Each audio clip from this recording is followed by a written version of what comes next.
Welcome to the Body Transformation Audio Seminar, Day 7. And today we have a twofer. We're going to be talking about anchors, and we're also going to be speaking about mortality. If you recall, over the last couple of days, I've spent a lot of time talking about classical conditioning and how it influences our behavior. Our gut-level reaction to everything is based on the neuroassociations that we've created over the course of our lifetime. Remember, Ivan Pavlov fed the dogs, rang a bell, fed the dogs, rang a bell, fed the dogs, rang a bell, until the two became linked in the dog's nervous system. Then he would ring the bell without feeding them, and he noticed that they started salivating. They were anticipating food.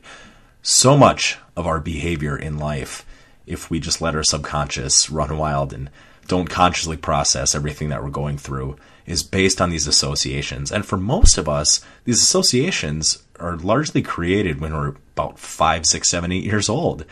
And if left unchecked and unchallenged and unchanged, they will guide the course of our lives. Classical conditioning works for more than just conscious and subconscious thoughts. In fact, some of the most powerful emotional associations we have are to smell.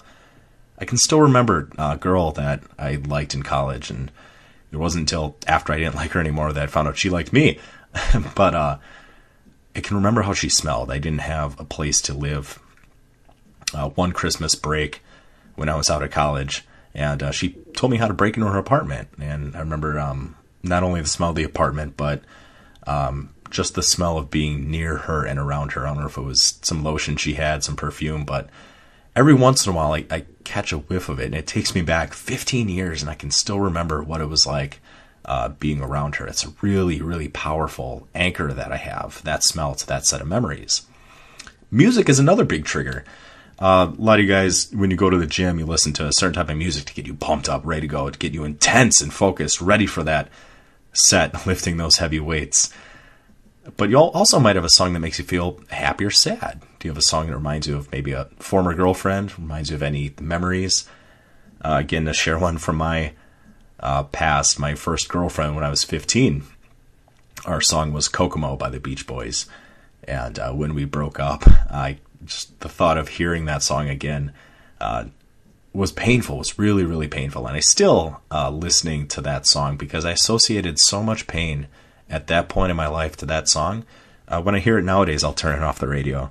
Nothing, personal against the artistic integrity of the song. The song's fine. And just that association again. So think about it. What are some smells? What are some songs you may listen to that you have strong emotional associations to? An anchor is when you associate a strong emotional state to some kind of sensory input.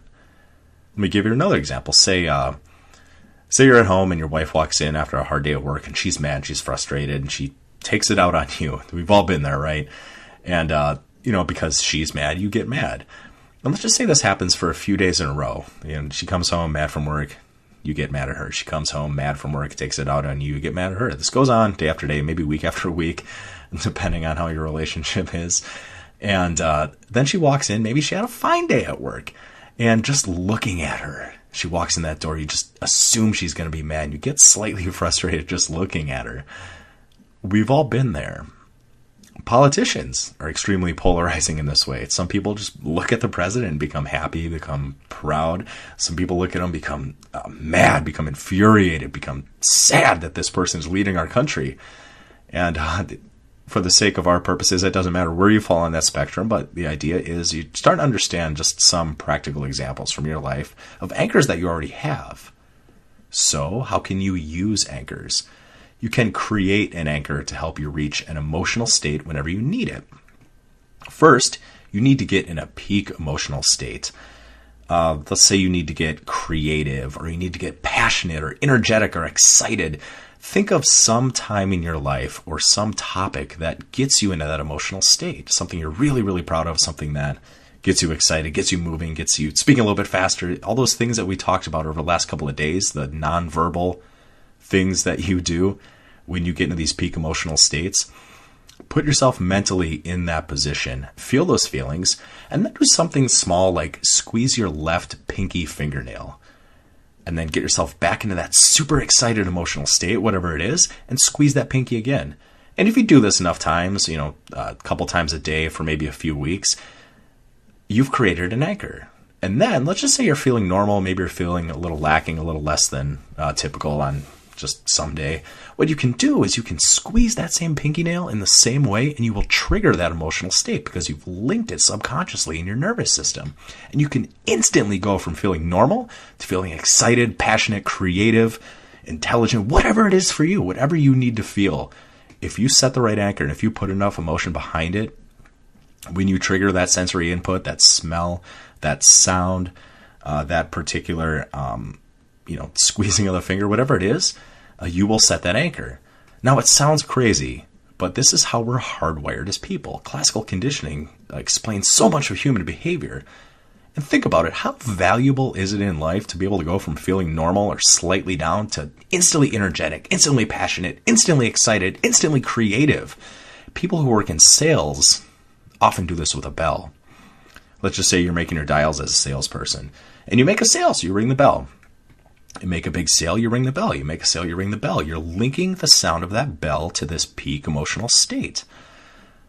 Now, most people use that bell wrong. Most people stop there, but what you should do with the bell is if you hit a patch where you're maybe have a couple bad calls or a long stretch, you go a while without a sale, you need to hit the bell preemptively to get back in that emotional state, because that emotional state will put you in a better position to complete the sale. Being in control of your emotions and your physical state is tremendously important in life. Let's just say you get down, you get frustrated with this dietary journey. It's not always sunshine and puppies and rainbows. Sometimes it's hard. Some days you're hungry. And that's why this first week with this journey, I've preached so heavily about emotions and controlling your emotional state and your mindset and your goals. That's why we're starting where we are starting. But this is so much bigger than diet and fitness. If you're a father, you lead by example for your kids. If you want your kids to be confident, you have to be 10 times more confident than you want them to be. If you want them to be assertive, you need to be assertive. If you want them to be funny, intelligent, good with people, loving, compassionate, giving, whatever it is, you need to lead by example. And you can't lead by example if you're not controlling your emotional state, right? If you're in a relationship, most women love a confident, assertive man who is passionate, funny, and energetic. You want to know how to kill a relationship? Fall into a routine and be boring and predictable. If you run a business or work in an office, your ability to lead others or move up the company ladder will depend on your productivity as an individual and also your ability to influence others. What do people most look up to? Someone who's confident, someone who leads. And how many men really out of 100, how many men are leaders out there? 1 out of 100 maybe. Most of everybody else is just looking for that somebody to follow, because confidence is sorely lacking nowadays, that when we see it in others, we're instantly drawn to it. Your ability to control your emotions is everything in life. This is so much bigger than diet and fitness. This is going to help you, gentlemen, in every area of your life. Do not neglect this skill. Play around with it. Think about your anchors. Examine your anchors. And if you'd like to, create some new ones. The question then is, how do we get rid of anchors? Not all anchors are empowering. Like I mentioned, you could hear a song and it might take you back to a really sad place. You might get really lonely if you hear a song. You might see someone that you work with and just instantly just get angry just looking at them. How do you get rid of that anchor? Well, the first thing you need to do is, whenever that anchor happens, you need to do something to interrupt that pattern. So let's just say that somebody walks into the office and you instantly get frustrated. What you need to do the second you realize that you got frustrated because you saw them, what you need to immediately do is do something that's going to shock your nervous system. Splash a little cold water on your face, stand up and just jump as high as you can. You have to do something to interrupt that pattern. And then the next time that you see that person, you get a little bit frustrated. You need to do something different than you did before to interrupt that pattern. And it has to be something a little different, a little unexpected. You have to surprise yourself. And what you'll find is, because you're throwing all these random events at your body the second that anchor gets triggered, is you do what's called collapsing the anchor. You interrupt that association with something that your body doesn't predict. And because of that, you can never look at that anchor the same way. And then if you want to replace that anchor, Again, let's just go back to somebody walks in, you immediately get frustrated. If you can get to a peak emotional state and then see that person, and get into a peak emotional state and then see that person, back and forth, you can literally change that anchor. It's hard in certain instances, and with the example of just looking at somebody and changing that anchor, it's not always the best example.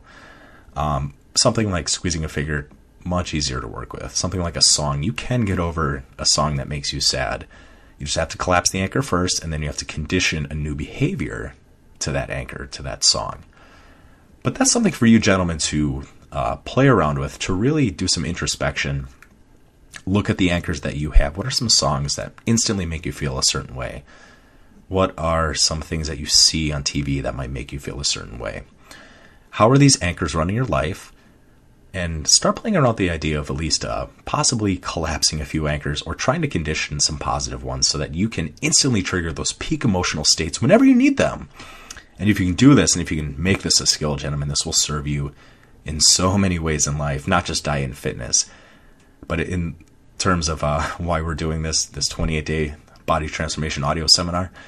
How important would it be to go from feeling down, like, man, I really, really want that piece of cake or that brownie, to instantly feeling confident, instantly feeling in control, instantly knowing that sticking to the plan is going to get you where you want to go. It will make your dieting so much easier. That's it for anchors. That's a brief introduction to anchors, a key component of neuro-linguistic programming.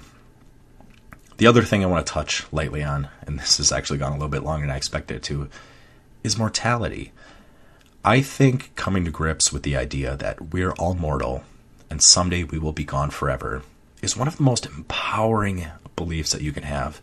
And if you're listening to this on YouTube, I have a whole podcast just on this topic, so I won't go on too long right now. I'm going to try and keep this to the 15 minutes, but unfortunately, too many of us go through our lives tacitly assuming that we're never going to get sick, we're never going to die, or the people closest to us are never going to get sick or be gone someday.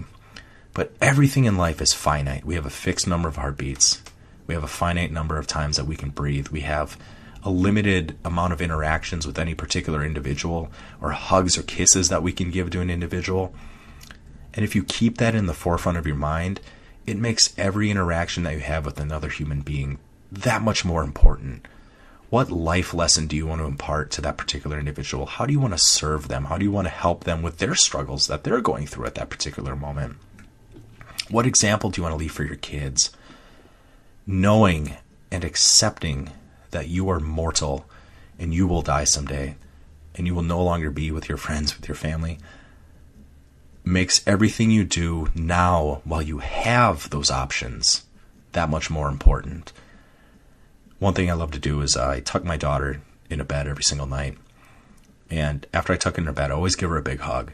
And I just know on some level that while it's probably not true, this might be the last hug I ever give her. So I make that hug count. And I hold her and I hug her and I tell her I love her. And I wait until she starts to let go. And that's normally the point most people let go of hugs. And then I squeeze her just a little bit tighter and hold her just a little bit longer. And she might not consciously process it, but I know that it makes her feel loved and appreciated as a human being. And those are the type of interactions we need to have with people. There had better be a God, and there had better be a heaven, and there had better be an eternity if we're going to get upset over the small stuff that we tend to get upset about. If we're going to squander away this precious, beautiful gift of life that we have on these tiny things that are insignificant. Now it's up to every individual to determine what makes them happy and what they want to do with their lives and what they want to create and who they want to become as a man. And that's up to you and your journey. And I'm happy to talk through any of you guys with that anytime you want. But that's all that matters, is your happiness and the impact and the legacy that you leave behind. At the end of the day, do you really want to get frustrated about all the bad stuff you saw in the news? Or do you want to work on creating a life of total passion and excitement and energy for yourself and the people that you have chosen to be around, doing something that you love to do? You will die someday, whether you like it or not. The question is, what are you going to do today? What are you going to do right now to make sure you get the most out of this life So you never have to look back when you're an old man sitting in the retirement home, if you make it that far, and regret all the things that you never went for. Regret is the saddest thing in life to me. There is no second chances once you get to the end of your life. You're too late in many ways to go back and do anything. Don't have regrets, gentlemen. Life is too short. Make those hugs count. Make those interactions with human beings count. Forget the things that don't matter and focus on the things that you do, because you only have a fixed amount of time and effort and energy and resources and passion that you can pour into anything.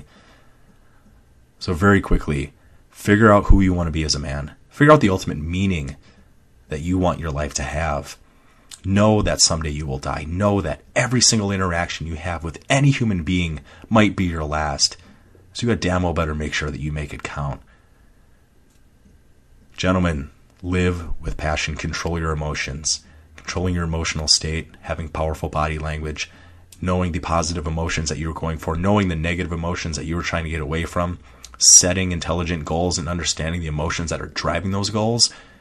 Look, this fitness thing, if you can handle these first 7 days, the diet's easy, the weight training is easy, the cardio is easy. You guys can put that all together, but this is where it starts.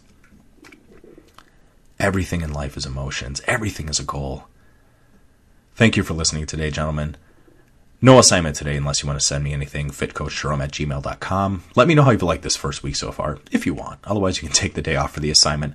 Tomorrow, we will dive into the basics of diet, and I will talk to you then.